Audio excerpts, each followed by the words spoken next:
Un zeste d'info, zoom sur l'actualité.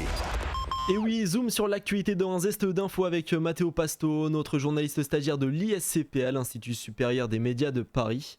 Bonjour Matteo, on va parler gaspillage aujourd'hui. Oui, bonjour Romain. D'après un sondage BVA, plus de 9 Français sur 10 se disent concernés par le sujet du gaspillage alimentaire. Mais alors, quels sont vos gestes pour l'éviter ? C'est la question que nous vous avons posée. Déjà faire du compost quand tu peux le faire, et puis bien faire le tri. Et puis par rapport aux associations aussi qui luttent contre le gaspillage alimentaire, peut-être qu'il y a des démarches à faire, je sais pas en fait, je m'y connais pas trop. Mettre tout dans le frigo et ne pas gaspiller. Et surtout demander à ma femme de suivre un petit peu le modèle. Parce que j'aime pas le gaspillage. Il y a des gens qui meurent de faim, il y a des gens qui n'ont pas de quoi manger. Et donc il faut faire le maximum pour laisser un petit peu pour ces gens et pour la planète aussi. Toujours essayer d'acheter en quantité assez limitée. Essayer de ne pas acheter trop essayer de pas acheter trop de barquettes. En tout cas de portions, par exemple les portions de personnes qu'on est tout seul, ou les portions familiales qu'on est deux.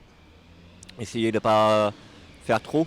Essayer de manger, de finir les restes, d'accommoder les restes. Le gaspillage alimentaire, déjà regarder les dates.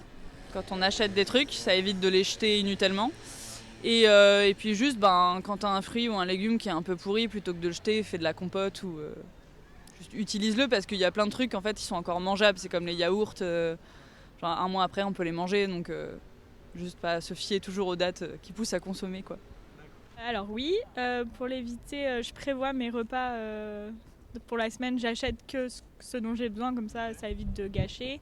Et si par exemple j'ai des restes, ça me fait un repas en plus et je jette le moins possible et je fais gaffe aux dates, tout ça. On fait du tri sélectif à la maison, on a un bac à compost, on essaie de faire au maximum attention. Je consomme de façon raisonnable et modérée, en fait, on va dire. J'aime pas la surconsommation en général, j'aime pas le gâchis. En effet, donc j'ai toujours éduqué mes enfants aussi dans ce sens-là. Merci Matteo Pasto, merci Alicia Valtaner. Vous pouvez retrouver cette chronique en podcast sur notre site et notre application Radio Sensation.